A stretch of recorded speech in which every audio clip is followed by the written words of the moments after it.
সিলেটে আজকে আমাদের শেষ দিন। 2 নাম্বার দিন তো বৃষ্টি ছিল, বের হতেই পারিনি। আমরা সিএনজি ভাড়া করে ডিরেক্ট চলে গিয়েছিলাম লালাখাল দেখতে। সিএনজি ভাড়া নিয়েছিল 1400 টাকা আর নৌকা ভাড়া নিয়েছিল 1600 টাকা। আমরা যেহেতু বেশি মানুষ ছিলাম না, আমি আমার হাজবেন্ড আমরাই, তো পুরো নৌকাটাই ফাঁকা ছিল। আমার কোলে ছিল বাবু আর আমি ভাবছিলাম পানিতে হাত দিব কিনা, আমার ভয়ও লাগছিল, আবার খুব বেশি হাত দিতে ইচ্ছে করছিল। লালাখালের পানির কালারটা কিন্তু এইরকম না, কেমন সেটা একটু পরে দেখাবো। বৃষ্টি হওয়ার কারণে পানির কালারটা এরকম ঘোলাটে হয়ে গেছে।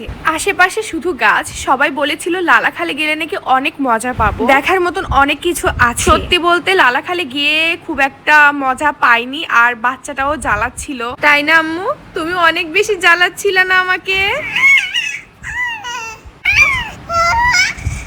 দেখলেন তো, সে নিজেই কিন্তু স্বীকার করলো যে সে আমাকে জ্বালিয়েছে। 5 মাসের একটা বাচ্চাকে নিয়ে গেছি, কতটুকুই বা শান্তি আমি ডিজার্ভ করি। যাই হোক, এখন দেখুন লালাখালের আসল পানির কালার।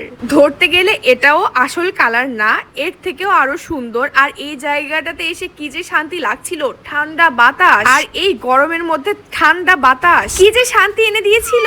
তার সাথে আশেপাশের ভিউটা দেখুন। এখানে নামার মতন 3 থেকে 4টা স্পট ছিল, আমরা জাস্ট একটাতেই নেমেছিলাম, আর গুলোতে নামার ধৈর্য ছিল না। আর ওই যে বললাম বাবু আজকে একটু জ্বালাচ্ছিল। চলুন যে স্পটে নেমেছিলাম সেই ভিউটা দেখাই।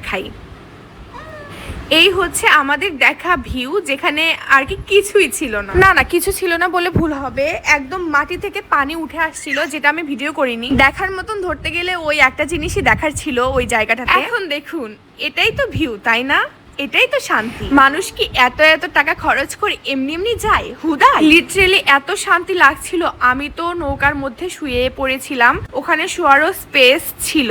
শুয়ে থেকে আমি ভিউটা এনজয় করছিলাম, প্রকৃতি দেখছিলাম, পানি দেখছিলাম, সবকিছু দেখছিলাম। অনেকে আবার দেখছিলাম এই পানিতে নেমে গোসল করছে। আমাদের যেতে যেতে সন্ধ্যা পার হয়ে গিয়েছিল।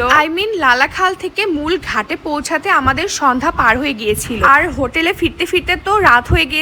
আমরা ডিরেক্ট খেতে বসেছিলাম, ভেবেছিলাম একদম খেয়ে এরপরে আমরা চলে যাব রুমের উদ্দেশ্যে। যারা আমার সিলেটের ভ্লগগুলো দেখছেন তারা একটু খেয়াল করলে বুঝতে পারবেন, আমরা কিন্তু ডাইনিংটা এখানে করতাম না, আমরা অন্য একটা ডাইনিং করতাম। কিন্তু আজকে চলে এসেছি পানশি রেস্টুরেন্টেরই 2nd ফ্লোরের অন্য একটা ডাইনিং, যেখানে সবকিছুই নতুন ছিল।